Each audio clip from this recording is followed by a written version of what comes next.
membuat sebuah blog. Jadi di sini langkah pertama kita harus buka Google ya. Tulis di Google sini, kita tulis blogger. Nah, ini dia. Nah, ini di sini ada tulisan blogger. Nah, blog di sini sendiri kita menggunakan blog yang gratis ya, jadi nggak berbayar. Nah, blog di sini itu berfungsi untuk sebagai suatu platform yang digunakan untuk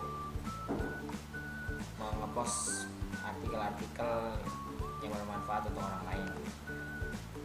Ya, langkah pertama kita harus masuk akun Google. Nah, akun Google di sini ini berfungsi untuk seluruh nih. Jadi satu akun tuh bisa banyak aplikasi yang digunakan. Contohnya kayak YouTube, Gmail, G+, dan lain-lain. Nah, jika kalian sudah punya akunnya, maka tinggal masukin saja akunnya. Kan kalau saya sudah punya nih akun Gmail, jadi tinggal masuk saja. Dan untuk yang belum punya bisa buat akun di sini, klik buat akun di sini. Nah, nanti dia akan mengarahkan ke form register atau form registrasi untuk registrasi akun Gmailnya. Nah, karena saya sudah punya, jadi tinggal masuk saja dengan menggunakan akun yang lama saya. Nah, kita masukin emailnya, nama email, ini nama email. Kita masukin nama email di sini. Setelah itu klik berikutnya. Nah, di sini ketika kita masukin email, dia akan mencari tahu pemilik email itu siapa, apakah benar memiliki email itu saya atau bukan. Nah, selanjutnya kita masukin kata sandi. Oh, ini Indonesia. Nah, di sini masukin kata sandinya.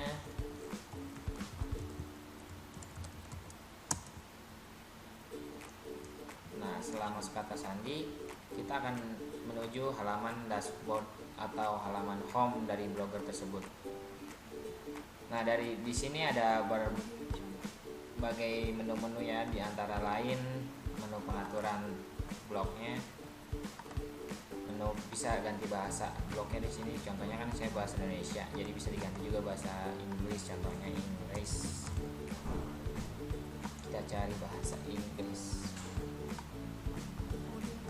Nah, ini dia. Nah, setelah kita ganti, dia sendirinya akan mengganti bahasa yang ada di dalam blog kita ini. Karena saya orang Indonesia, jadi saya akan menggunakan bahasa Indonesia.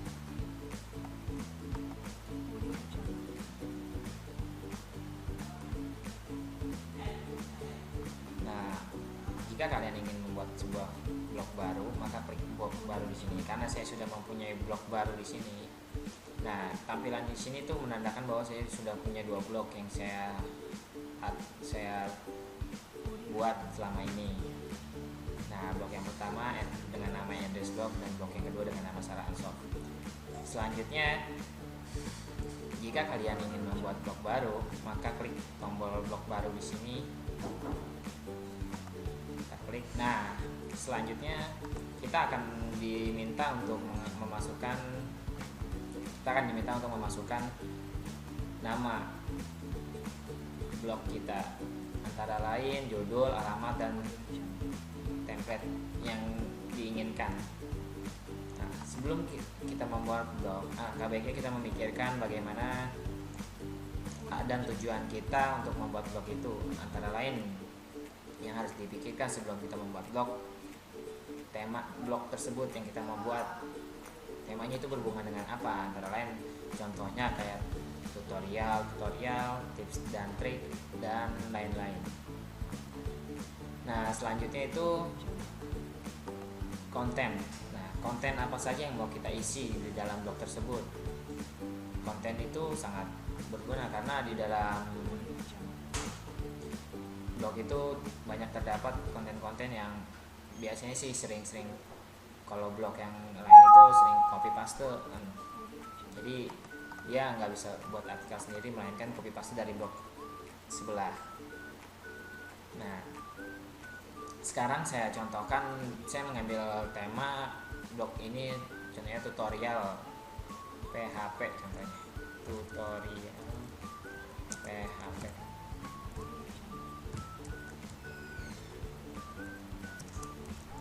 Nah, jadi blog ini berisi tutorial dan cara-cara PHP. Nah, PHP di situ bukan pemeliharaan palsu, melainkan page hyper, nama bahasa pemrograman di sebuah, intinya nama bahasa pemrograman. Nah, selanjutnya alamat. Alamat di sini bukan alamat rumah ya, melainkan ini alamat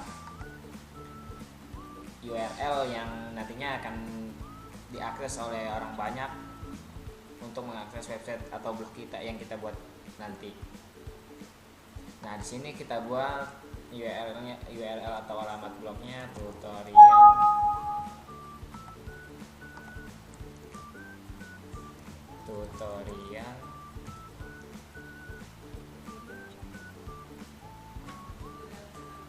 PHP. Oh, nah, kenapa alamat blog ini tidak tersedia? Karena nama blog tutorial-php.blogspot.com ini sudah digunakan oleh orang lain, jadi kita tidak bisa menggunakan URL atau alamat blog tersebut, karena kita ganti belajar PHP. Tidak tersedia juga, kita cari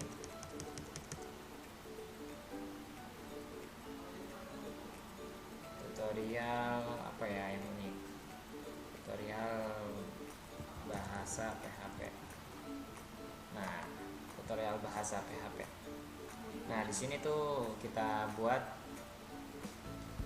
tutorial bahasa PHP. Jadi untuk mengakses web blog kita tersebut, kita harus menuliskan atau mengcopy URL ini ke dalam URL di sini, ke dalam URL browser. Nah, contohnya kayak gini.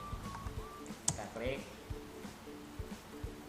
Jika memang tidak ditemukan karena website atau blog kita belum dibuat, baru rencana. Kita balik lagi ke menu form pendaftaran blog ini. Selanjutnya kita milih template. Nah, template di sini tuh berfungsi untuk sebagai tata letak atau bentuk dari sebuah blog kita atau ruangan. Bagaimana kita mengatur sebuah konten tersebut. Nah, di sini ada banyak jenis template ya, mulai dari template sederhana, dinamis, gambar, kelembutan, tanah air, perjalanan. Nah, terserah kita mau milih yang mana, sesuka kita. Jika kita memang suka yang lembut-lembut, milih kelembutan. Sekarang contohnya kita pilih yang template jendela gambar. Nah, setelah kita pilih template tersebut, selanjutnya kita klik buat blog ini. Buat blog, kita klik.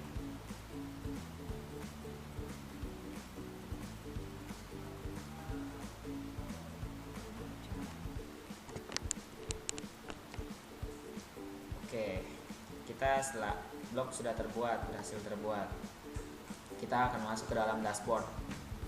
Nah, ini namanya disebut dashboard Blogspot. Jadi di sini kita bisa melihat statistik penayangan. Penayangan ini maksudnya itu view dari orang yang sudah mengunjungi website kita atau blog kita. Nah, di sini ada menu-menu blog antara ikhtisar. Nah, ikhtisar di sini tuh halaman depan, halaman utama dari sebuah blog. Nah, post di sini tuh untuk mengepost sebuah artikel. Jadi ketika kita mau membuat sebuah artikel, maka kita milih menu post ini. Nah, laman di sini tuh page atau halaman. Jadi ketika kita mau membuat sebuah halaman statis atau halaman yang tidak pernah berubah, bisa diubah hanya ketika saat tertentu, ini kita buatnya di laman. atau page. Nah, komentar di sini tuh berfungsi untuk daftar komentar yang sudah mengomentari blog, yang sudah berkomentar di blog kita. Jadi semua daftar komentar di sini nanti akan ada di sini. G+, nah G+ Google atau Google Plus. Nah, Google Plus di sini tuh berfungsi untuk menghubungkan sosial media yang kita punya, sosial media Google Plus dengan blog yang kita punya. Jadi ketika kita mau nge-post sebuah artikel, maka kita bisa nge-share blog, nge-share berita artikel yang kita buat di Google Plus ini. Jadi orang lain yang berteman dengan kita di Google Plus itu bisa melihatnya. Nah, statistik di sini adalah berfungsi untuk melihat statistik atau traffic dari blog kita, seberapa terkenalnya blog kita yang sudah kita buat. Nah, di dalam statistik ini ada berbagai menu juga ya, mulai dari ikhtisar, post, sumber lalu lintas, dan pemirsa. Nah, di sini tuh berfungsi untuk memfilter, hanya memfilter saja. Jadi ketika kita memilih post, nah statistik yang ditampilkan oleh Google ini dan nantinya dia berbentuk, jadi memfilter berdasarkan post. Nah, sumber lalu lintas ini dia nantinya ketika kita pilih sumber lalu lintas, dia akan menampilkan statistik yang berdasarkan lalu lintas pengunjung. Jadi pengunjung tuh berasal dari mana? Berasal dari Amerika, Indonesia, atau luar negeri lainnya. Nah, pemirsa ini juga jadi menampilkan statistik yang berfungsi untuk mensurvei dari mana saja pengunjung tersebut mengakses website atau blog kita, mulai dari menurut browsernya, sistem operasi, dan negaranya. Nah, selanjutnya kampanye di sini tuh berfungsi untuk mempromosikan blog kita ke luar sana. Jadi blog kita tuh bisa dipromosikan. Akan tetapi promosi ini hanya bisa digunakan dengan Google AdWords. Nah, Google AdWords di sini tuh aplikasi atau layanan dari Google sendiri yang berfungsi untuk mengiklankan sebuah produk-produk yang kita punya. Ini kalau mau ini harus berbayar, jadi nggak bisa. Kalau kan kita yang maunya gratis. Nah, selanjutnya itu tata letak. Nah, tata letak di sini tuh sangat berguna untuk keindahan dari template kita atau tampilan blog kita. Kita bisa mengatur tata letak sendiri. Jadi kita mulai dari pengaturan tampilan mengenai arsip blog di sini, mengatur footer atau tampilan bawah. Nah, kita juga bisa mengatur tampilan plugin gadget di sini. Maksudnya tambah gadget di sini tuh berfungsi untuk menampilkan. Nah, kita contohkan saja ya biar lebih ngerti. Nah, tambah gadget di sini tuh berfungsi untuk menambahkan file-file HTML, JavaScript, atau bisa menambahkan widget-widget yang belum ada di blog kita sebelumnya. Jadi bisa kita nambahkan polling, pemilihan, terus bisa juga menambahkan pengikut Google, bisa juga menambahkan terjemahan dari Google, dan masih banyak lainnya nih. Contohnya gadget lainnya. Nah, gadget lainnya di sini tuh berfungsi untuk kita bisa menambahkan plugin lain yang belum ada di blog kita sebelumnya. Nah, selanjutnya template. Nah, template di sini nih, ketika kita mau ngedit template yang sudah kita punya. Nah, ini paling banyak ngedit tuh di sini, di edit HTML. Nah, di sini contohnya nih. Nah, ini coding yang di sini nih, script yang ini script blog kita nih. Jadi kalau kita mau ngedit sebuah tampilan blog kita melalui coding atau script, ini kita ngeditnya di sini. Jadi ketika kita mau menambahkan sebuah menu atau sesuatu yang berhubungan dengan tampilan, lebih baik kita rubahnya melalui ini di sini. Nah, di sini di menu template tersebut sendiri kita ada menu edit template, tombak widget, atau balik perubahan, pelat tinjau template. Nah, pelat tinjau template di sini tuh berfungsi untuk sebagai tempat atau sebelum template ini disimpan atau dipublish, kita alangkah lebih baiknya kita tinjau template yang kita rubah tersebut apakah sudah sesuai keinginan kita atau belum. Nah, selanjutnya tuh setelan atau pengaturan. Nah, kita juga bisa yang di dalam menu pengaturan atau setelan ini terdapat menu dasar, post dan komentar, server email, bahasa dan pemformatan, preferensi, penelusuran dan lainnya. Kita bahas mulai dari dasar. Dasar di sini berfungsi untuk mengatur atau merubah data-data dasar profil blog yang kita buat di awal tadi. Contohnya seperti judul, deskripsi, privasi. Nah, judul di sini judul yang tadi kita buat, deskripsi di sini ketika kita mau. Nah, deskripsi di sini berfungsi untuk sebagai penelusuran saat Google mencari search, maksudnya mencari kata-kata atau artikel yang kita buat. Alangkah lebih baiknya kita deskripsi ini sesuai dengan tema kita. Jadi kita tulis tutorial PHP. Nah, simpan. Nah, jadi ketika pengunjung mencari tutorial PHP, maka Google akan mereferensikan blog kita yang ditampilkan pada tampilan awalnya. Nah, privasi di sini berfungsi untuk bisa juga pada saat tambahkan blog Anda cantumkan kami. Maksudnya ini kita harus menambahkan blog kita atau cantumkan. Maksudnya ini kita harus menambahkan atau tidak. Jika iya ditambahkan, jika tidak ya tidak. Nah, simpan. Alamat blog. Nah, maksud alamat blog ini jadi ketika kita mau mengakses sebuah blog kita tuh kita harus mengunjungi blog kita dengan cara tutorial bahasa PHP. Nah, jadi kita tinggal copy, kita masukkan di URL.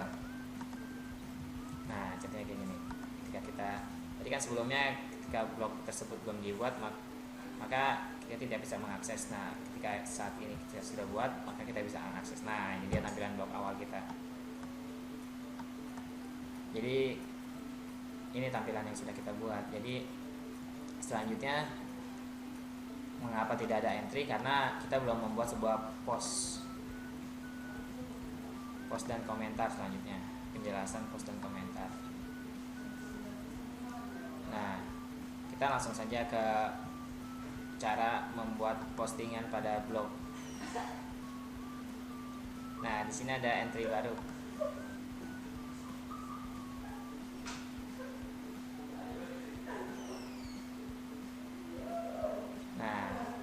Cara membuat sebuah postingan artikel, kita masukin judul. Contohnya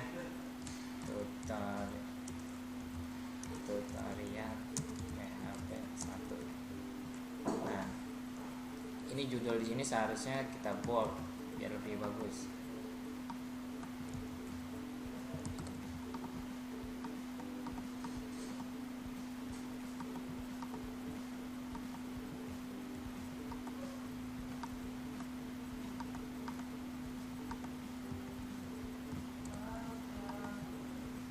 Nah, label di sini itu sebagai kategori atau yang lebih khusus dari artikel tersebut. Contohnya tutorial PHP part 1 misalkan. Tutorial PHP aja misalkan. Nah,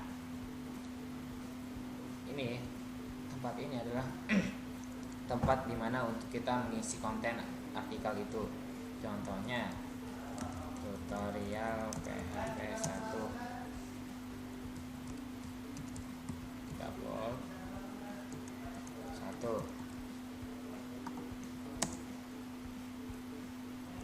cara membuat variabel.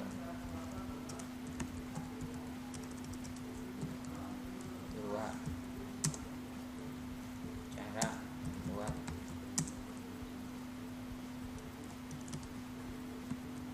cara membuat konstanta.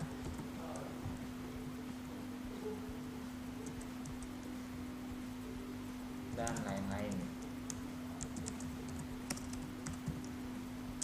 Contoh. Jadi kita buat contoh kayak seperti ini saja. Nah, ketika semua sudah fix,